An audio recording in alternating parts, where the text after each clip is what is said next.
Hello and welcome to SBA TV SPORTS SHOW here on Spadesocial. I'm Gary Faulkner. And I'm Marcus J. Richardson. And we're going to give you all the best betting odds from all the best betting websites over the next few months. We are going to be bringing you lots of videos week in, week out, giving you little insights into what's a good pick. We've got everything from golf to football to MMA. To everything like cricket and netball. There you go.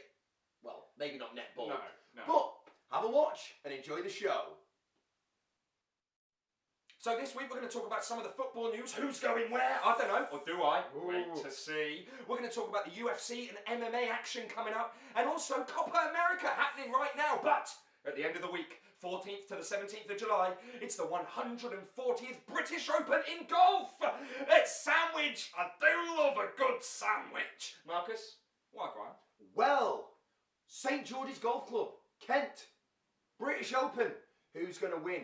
The British Open always throws up a few surprises. Last year at St Andrews, Louis Oosthuizen, world number 32, was victorious. Now, this year, many people fancy Rory McIlroy to come out on top. He's in great form at the moment.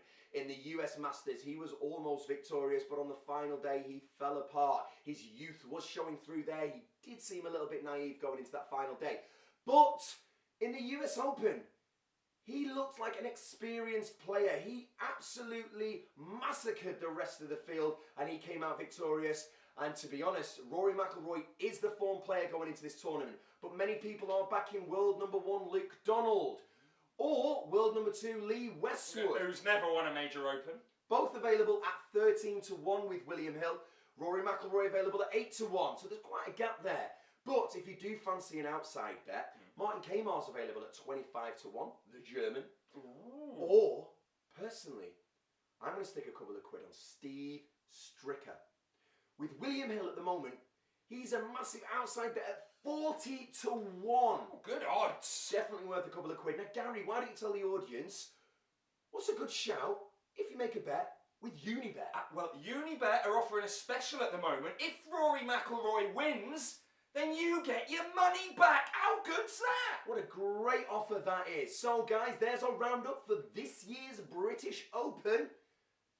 We're going to now talk a little bit about UFC. This is Gary Faulkner, SBA TV's UFC and MMA expert. Now, 6th of August, it's UFC 133 in Pennsylvania, America. Gary, tell the viewers your picks. Okay, you've got the main event, Rashad Evans against Phil Davis. The winner of this will get a shot at the UFC light heavyweight title, probably against John Bones Jones. He's got to beat Quinton Rampage Jackson, but that's probably going to happen. Anyway, that's for a later date. Rashad Evans has only ever lost one fight against Lyoto Machida, and that was a title fight. Rashad losing his title that time. Phil Davis, he's never been beaten. He's got a good ground game. He's a good submission artist and he's got plenty of power, but so has Rashad. And Rashad Evans is the ultimate chess player when it comes to mixed martial arts. We saw that against Quinton the Rampage Jackson and Thiago Alves in his last 2 fights. He have managed to avoid the striking ability of Rampage and just take him down and hold him there and get the judges' decisions. Now, it wasn't that simple, but you get the gist. So you think Rashad Evans is going to win. Gary, why don't you tell the audience the odds that are currently on Rashad to be victorious? All right, for Rashad to win, by judge's decision, you can get 4 to 5 with Boyle Sports. Now remember guys, the odds may change, but we will be bringing you updates on our site at SBATV.TV on Gary's blog. Now Gary, why don't you tell the audience your other picks? Oh, okay, you've got Vitor Belfort against Yoshi Akiyama! Hiya! Akiyama losing against Bisping in his last fight, the Brit. Go on, Bisping! And losing before that to Chris Lieben. Lieben! That's right. I don't think Akiyama has got a chance in this fight. Belfort is massive. He's got massive striking power, knockout, devastating ability, and we've seen that plenty of times. Akiyama's not been knocked out many times before, once in fact, but I'm going to predict that Belfort is going to knock out Yoshi Akiyama. What about your last pick, Gary? Last pick, I'd go for Antonio Rogero Nogueira, little nog, Gary's against... mate. He's my mate, Yeah, we've got a good picture. Against Rich Franklin. Now, both fighters, again, looking to bounce back from defeats. Franklin lost to Forrest Griffin in his last fight, and Nogueira has lost 2 in a row to Davis and Bader, who was sensationally destroyed by Tito Ortiz at UFC 132. Surprised everyone. It did. He hasn't won in 6 years, Ortiz, until now in the UFC. Poor old Bader. Anyway, I digress. I think Nogueira has got too much for Rich Franklin, and I think he's going to take it once again by judge's decision. But Gary, is that your heart talking or is that your head talking? That is both my heart and my head talking. There you go, guys. Now, if you are interested in UFC, make sure you get to SBATV and you check out Gary's blog. 61 out of 66 correct picks so far. So, guys, we're now going to talk a little bit about football. So, let's look at the English Premier League. It's transfer time, Gary. Summer transfers 2011. Gary's a Tottenham fan. We've got to start with Luka Modric. Is he staying? Is he going? What's the coup? Well, Daniel Levy has come out and he said he's going absolutely nowhere. Now, this has happened before with Berbatov. He said he was going nowhere, but Berbatov off he went. He was a bit of a miserable so-and-so. Modric, I reckon it's going to be different. I think Levy's going to stick to his guns this time. But Modric has come out in the papers and he said he's putting a transfer request and he's got some agreement with Levy. Well, I think this is another one of those footballers. Oh yeah, we had an agreement that if a bigger club came in, then you would sell me. Oh yeah, because we're in the business of selling to our hated rivals, Chelsea and Arsenal. So, do you think he's going to go or not? I think he's going to stay. I think Daniel Levy's going to let him rot on the bench. I'll tell you why. Because if Modric goes, I think a lot of people are going to follow. And Daniel Levy cannot afford for that to happen. So you can get odds of Modric staying at Tottenham at 2.38, which is not a bad little shout. But what about if he went to United or possibly Chelsea? What are the odds for those? Okay, Chelsea is 1.67, so the bookies seem to think that he's going to Chelsea.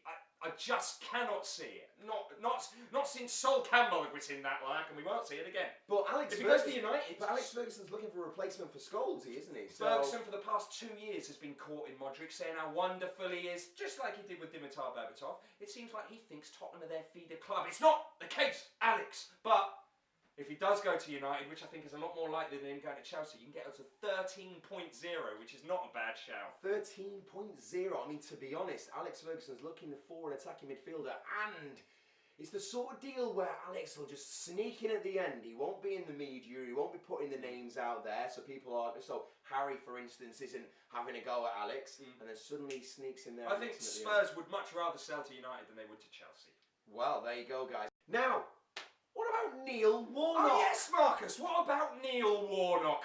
Speculation as to whether he'd get to keep the job running into the Premiership next season, but it looks like that's going to happen. But tell me what you think's going to happen next season with old Warnocky. Well, obviously QPR have got some quite illustrious owners in Flavio Birrea, Jesus Christ, and Lakshmi Mittal and people like that. So there's a lot of money at the club, and as Gary says, people were wondering, will Neil Warnock keep his job? Now, there were 5 managers in a year before Neil Warnock came in, so you can understand why people are unsure whether or not QPR's board will stay strong. Now, personally, I'd like to say that Neil Warnock will keep his job because I do like him. He's a bit of a personality. He is. He's a bit like Ian Holloway, who we've lost, to the Championship. But he's a bit more mental than Ian Holloway, though, isn't he? Do you not think? Oh, I don't know about that. A bit more boisterous. I mean, Ian Holloway's mental, but in kind of la-la land rather than mental land. Do you know what I mean? Well, I don't like to use the word mental when describing Ian Holloway, the manager of Blackpool, because, I'm a Blackpool fan.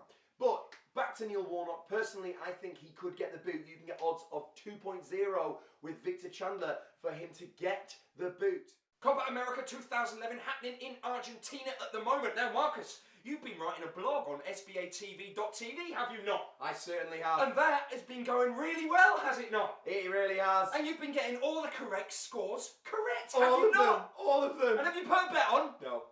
Oh.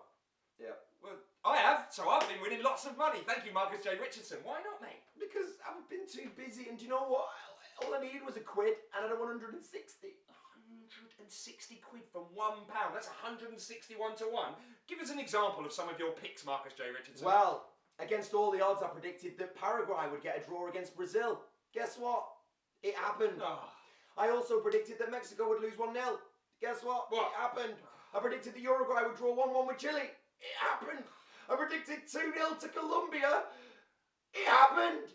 And I'm a very happy man because of it. Thank you, Marcus J. Richardson. Now, Marcus, who do you think is going to be the surprise package of the tournament at the moment, the way it's going? Well, I mean, to be honest, Venezuela are on 4 points in Brazil's group. Venezuela look like they're going to qualify. I don't think they're going to win. I don't think they're going to surprise anyone, but that in itself is quite a surprise package.